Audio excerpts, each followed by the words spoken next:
All right, we're back on puck time after just a little bit of difficulties. The good news is we started off just kind of jibber jabbering about the NHL for the first 10 minutes. So you guys didn't mix many picks, but we did get into the first game of the day, which was Panthers and Lightning. I like the road team, the Tampa Bay Lightning, in this matchup. Carm, I can't remember. I think you said you like a total, but I don't think you gave out your pick. What do you have for us? Yeah, so apologies on that, Andrew. You spilled your Tim Hortons coffee all over um, the mixing board there. That's why we froze. But yeah, no. What I was saying with regards to these two teams is they're playing some shutdown defense right now. And I want to take the under the 5.5. You look at some of the score lines, and Tampa's just not allowing a lot of goals. I think 4 or 5 straight under the total. Montreal was the last team to score more than a couple of goals on them, where they scored 3 in a loss. And Florida's playing the same. The only thing that might keep me off of wanting to take the under in this game, Andrew, but it's the only play for me on this game, would be that these are two teams that don't like each other. They really don't like each other, and we see it on the ice. Florida's had Tampa Bay's number of late. It used to be the other way around. But if these teams get a little physical and they venture away from how they've been playing the last 4 or 5 games, the last 10 games, then we're going to see some penalties, and we're going to see these power plays on there. And I don't want to see the Tampa Bay power play on the ice. I don't want to see the Florida power play, even with Matthew Tkachuk not in the lineup on the ice at either power play, because goals are sure to follow. We're always going to get a few penalties, just not a lot of penalties. If this is a clean game and these teams play like the way they've played the last 10 plus games, this has to be an under. So that's where I'm leaning here, Andrew. Hard to argue with Carm, especially an interdivision game like this one. Like you said, you're going to be just crossing your fingers. No power plays, no opportunities for these teams to go out there with a man advantage. Is what you'll be hoping for. But two great goaltenders and two goaltenders that I hope to see in the Olympics. Just simple hockey talk, no political thoughts here. I want to see the Russian players in the Olympics, and I think that I believe that Vasilevsky, Bobrovsky. Who am I forgetting here, Carm? Shesterkin, Sorokin. I mean, Russia has some of the best goaltenders in the whole league, and people are forgetting about them because we watched the Four Nations tournament not include Russia. But I think you have a pretty good chance with any under when you have two goaltenders like that with Bobrovsky and of course Vasilevsky. So two great goaltenders, Carm. And speaking of which, I've been telling people all season long that both these teams have relied on their goaltenders. Let's move forward to the Capitals and the Senators. And you talked about it, the capital of each of their individual countries, and now going head-to-head, two teams in a little bit of different spots, we'll argue. But when I look at this Capitals team, they're going to be just fine. They're just going through it a little bit, couple losses in a row for them now. But Ottawa is the big story here. When we were having our technical difficulties, I read a quote from Martin St. Louis about the game tonight for the Habs against Buffalo. He said, "Our playoffs start tonight. Playoffs aren't in 4 weeks, 5 weeks. Our playoffs start today." And I believe that's the same thing for Ottawa against the Washington Capitals, Carm. Their playoffs start today, except for their playoffs are against 10 different teams, 15 different teams over the next couple weeks, because they were sitting comfortably in a wild card spot for a while. Like I mentioned earlier, they were third in the division for about 4 or 5 days at one point. And they start, dealing with injuries, and they start relying on their goaltending, and they start playing some pretty good hockey teams, and they struggled. The funny thing is, their schedule is only about middle of the pack right now as far as strength of schedule moving forwards. I'll tell you what, I feel for Ottawa for the fact that they're getting Washington's best. They're getting a pissed off Washington team here in this one. This is a spot here where if I'm looking at this game overall and I'm looking at two goaltenders that I've kind of said the teams have relied upon, typically I would look towards the over here. But I've talked about some of these magic numbers, like these perfect money line side prices that have worked well for me with team totals, Carm. Minus 150 ballpark range has been just the perfect spot for my team totals. And I'm seeing plus 125 on the Washington Capitals to get to 4 goals. We got 5.5 as the total, minus 120 to the over. Favored slightly to get to 6 here. If it gets to 6, one team's getting to 4, and I think that team would be the Washington Capitals. Team total over 3.5 goals, plus 125 is a great price. I think this game, no matter who wins, sees some goals. A bit different than the previous game between Tampa and Florida. What do you think? Andrew, I'm right with you. So, I talked at the start of the show about Washington 3 straight games and whether it is regression or not. I don't think it's regression. I think all good teams, and they are a good team. They have a 10-point buffer on Carolina. I think 12 on New Jersey in that Metro division. But you look at the 3 games that they have lost since the restart. They started with a win, a couple wins over Pittsburgh Penguins and the Edmonton Oilers, scoring 15 goals in those games, and then 3 games in which they scored 4 goals combined. But you got to look a step further. One of the losses was at the St. Louis Blues, and the Blues were in the midst of a 5-0-1 run, playing some very good hockey, picking up 11 a possible 12 points before they had to play. I think it was the second of a back-to-back in Dallas, which they end up losing. They play the Flames. They lost to the Flames. The Flames, 6 straight unders, playing some good defense, and their goaltending is standing on its head. Vidar, especially, he's looked good on this road trip. And then Tampa Bay, 8-0-1. They were heading into that game, having allowed only 15 goals across 9 games. So when you're playing very good shutdown teams that are playing some very good defense or in the midst of a very good run themselves, sometimes you're going to end up on the wrong end of the stick. And that's where Washington did. The line moved from 160 down to 145. I'm not entirely sure that's the right move here. I think Washington is the right play here. You look at Ottawa. Where does Ottawa fit in? Andrew, sure, they beat the Sharks 5-3 last time out, but prior to that, they had allowed 23 goals in 5 games. Linus Ullmark's back in goal. We'll see how he does. I think Ullmark and Logan Thompson are confirmed for tonight. I still think, much like you said, we see some goals in this one, but Washington's the right play for me. I'm not jumping off the boat because they lost 3 games. Give me the Washington Capitals tonight, minus 145. Any thoughts before you head into your prop playlist? No, I think, look, we're not saying anything bad against Ottawa. I think we're more so just talking up Washington. I agree with what you're saying there. I think it's a good spot. And as you mentioned, it's different when a team loses a game to a bad team or a non-playoff team or a team that's not playing well versus when a team loses to a team that's been hot. And that's the thing. When I look at some of these Washington losses that they've gone through, a lot of times when they lose games, they make other teams beat them. They don't beat themselves. And I know that sounds cliche, and people say that kind of stuff, as excuses for their team losing, sort of. But I think that when you look at this Capitals team, anytime they lose, it's not like an easy loss or a easy win for their opponent. It's typically the opposite. They make people work hard to beat them. So this should be a really good game. And I know it sounds funny because I keep saying this, and I said it to Prez on WagerTalk today on Friday. It seems to me, Carm, these smaller slates, Mondays, Wednesdays, Fridays, have been some really good cards, man. Like, we're getting some good games. And I know it's a funny thing to notice, but typically people talk about the Thursdays and the Tuesdays and the Saturdays. But the fact that we're getting, Ottawa and Washington with 2 teams, fighting for each game. And then, of course, Florida and Tampa Bay. And our next one is a pretty good one as well to get to. So you got to love that. And hopefully we get some good games, but more importantly, hopefully you and I get some winners tonight. So I've got some props to get to.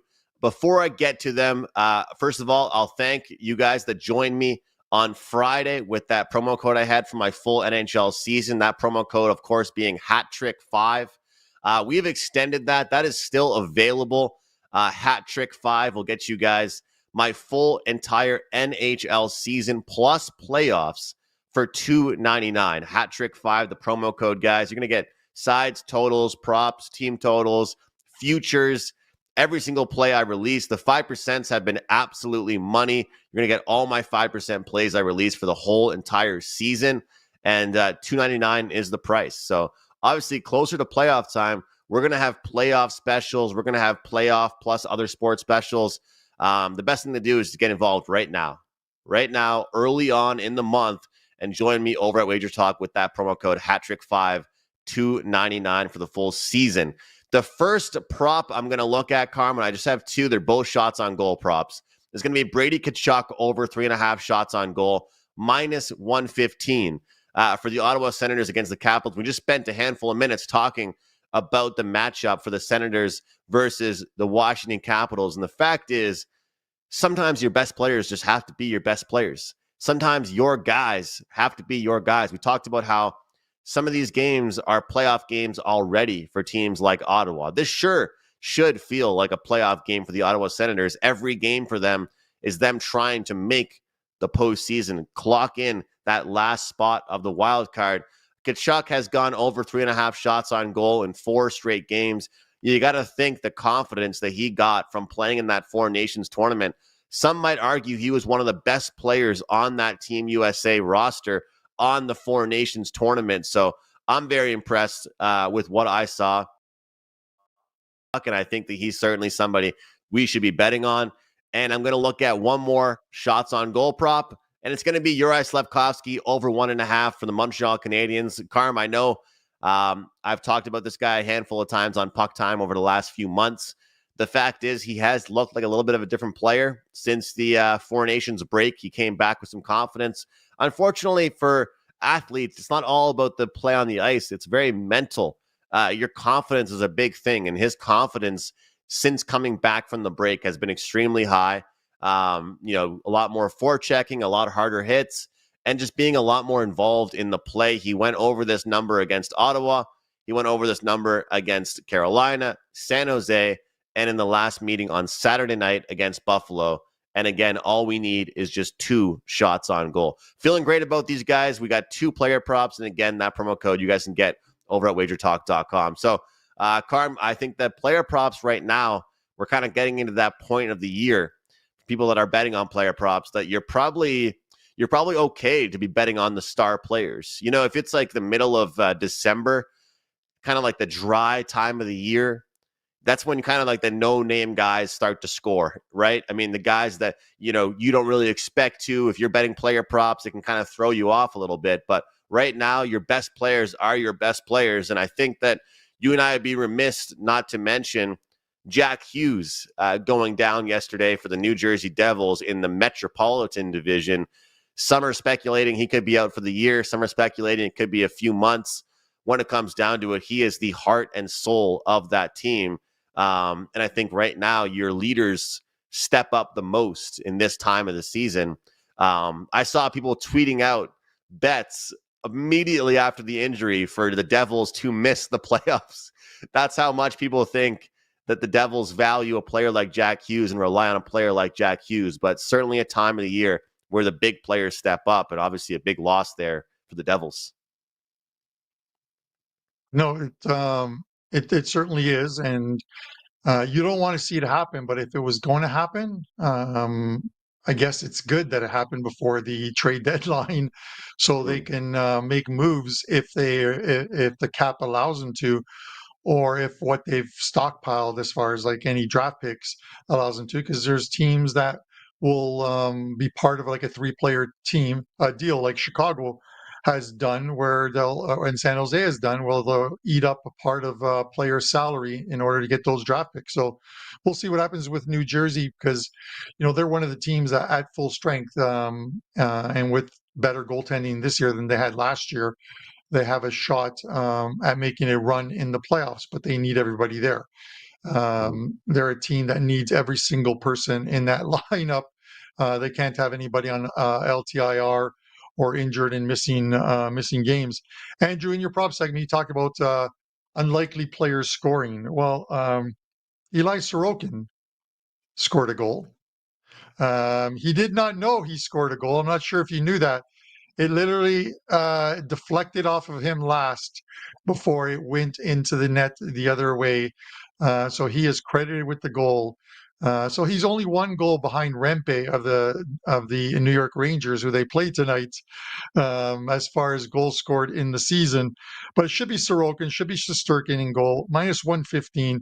The Rangers have owned them at the Garden, at least the last last 3 games.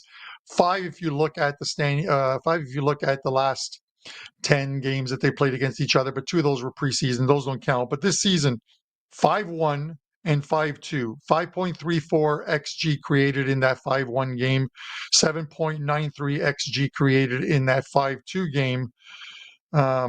But I'm leaning Islanders here. 6-3, their last 9 on the road, Andrew, and losses to Florida, Winnipeg, and then Minnesota on the second of a back-to-back were their only 3 losses. They're playing better hockey on the road than I expected this team to play. And having lost that game to the Rangers just a little while back, I think they flipped the script here. It's always tough to win in New York against the Rangers, but I'm not welcoming the Rangers as back to their early season form just yet. I need to see more wins from them. I'm taking the Isles here, Andrew, minus 105 on this one. I'm going to throw something out. Last 5 games, their last 5 losses, every game has gone over the total for the Islanders. Their last 5 wins, 4 or 5 have gone under the total. So we know just that Nashville game, 7-4, was the only game that stayed, that went over the total in their last 5 wins. They got to play D in order to win games. So I'm hoping they do that tonight. So give me the Isles. What about you? You know what I love, Carm, with these type of matchups, when it's like the Islanders and Rangers, or it'd be like the Lightning and the Panthers. A lot of times, you look at these teams and their last 2 games, or the last game for each team was against the exact same team. So both teams were able to gain confidence against the Nashville Predators. One team can sit back and say, man, we scored 7 goals against our previous opponent. The other team can say, well, our opponent didn't even score any goals. We shut them out 4-0. So which one do you think is better? The Islanders win where they scored 7 goals, or the Rangers win where they didn't give up any goals? You can make up your mind at home, but anytime the Islanders score 7 goals, I'm pretty impressed by that. I think it's pretty, it kind of shocks me to see that. Having said that, I'm going to do a big 360 and completely go against the grain on some of these goals we've seen recently from these 2 teams. Oftentimes we talk about over in the first period, over 1.5s in the first period. We don't talk enough about unders in the first period. And a lot of times it can be empty net goals and different late goals that can screw you if you have an under full game 5.5. But if you have the first period under 1.5, which is minus 105 right now, I think whichever team gets the lead, if a team does get the lead early on in the first period, they sit back and play defensive. The way the New York Islanders played, and to your point, Carm, defense favors them. I think offense could favor the Rangers, despite the past 2 scores for each team.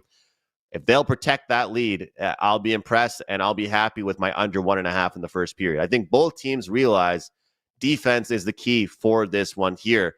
I can't see this game overall having a ton of goals. I do lean towards the full game under as well. But the first period under, I'm always giving out full game, first period overs, guys. I think this game has a very, very tight playoff style feel to it. I'm going to go under 1.5 goals, first period minus 105. Both teams coming off exciting games against the Nashville Predators. Well, this game should have that rivalry feel to it to hopefully have a low scoring start. I'll tell you what, Carmen, it's not really as fun taking first period under. It's kind of like taking an over in a UFC fight. Like, you got to cheer against somebody getting knocked out. You got to watch the first period and hope that nobody scores. It's not very fun doing that. But as Andy Lang will always tell us, the fun bets aren't always the ones that win. And we need to go against the grain sometimes. So under 1.5 first period, Isles and Rangers for me. Andrew, unders are difficult to watch, if I have like a soccer under, I don't even watch it.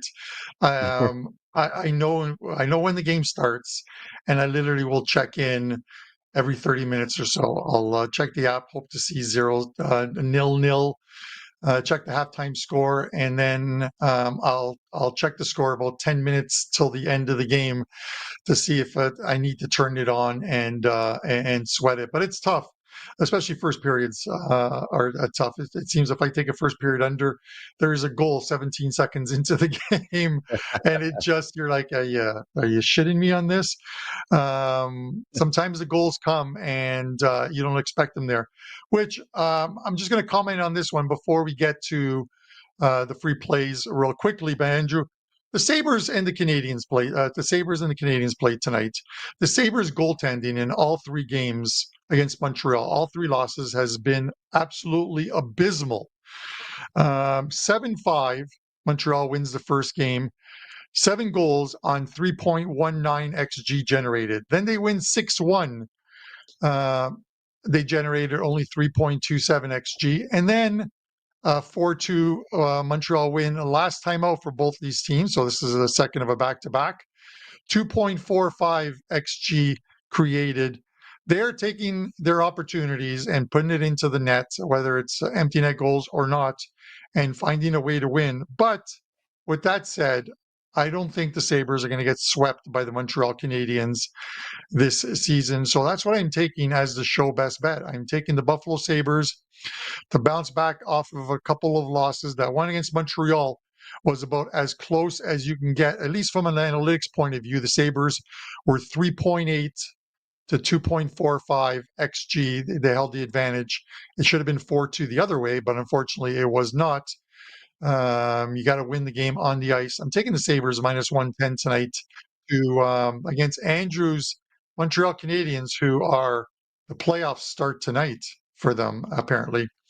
One play up for me tonight. It is a 4% best bet. Last couple 4% plays cashed very easily this past week. We'll see if we can make it 3 in a row. You can get that up at WagerTalk. And my Champions League and Europa League cards will be up shortly as well, too. I've got a big play coming up.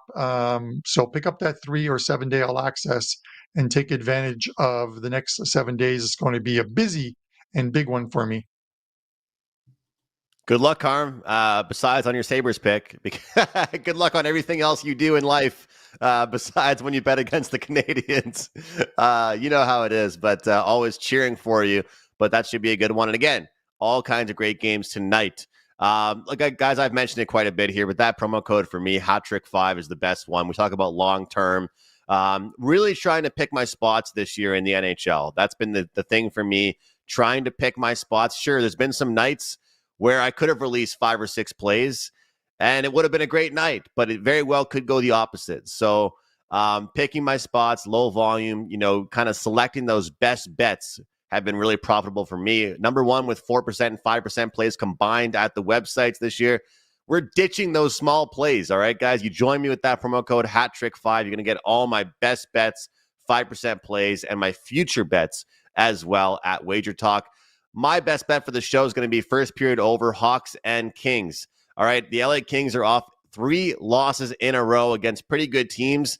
What better time to take out your anger than when you get to play a team like the Blackhawks? And the Blackhawks are off a win over the Anaheim Ducks. Funny enough, they win that game 6-3, 0 goals in the first period. Chicago at home. Carms talked about it. First period over for Chicago has been a very good bet recently. We'll take that at a pretty good price of minus 130. All right, guys, thanks for bearing with us here today here on Puck Time. 2 editions, 2 episodes, 2 versions on the YouTube channel. Hope you guys enjoyed. Best of luck. We'll see you tomorrow right here on Puck Time.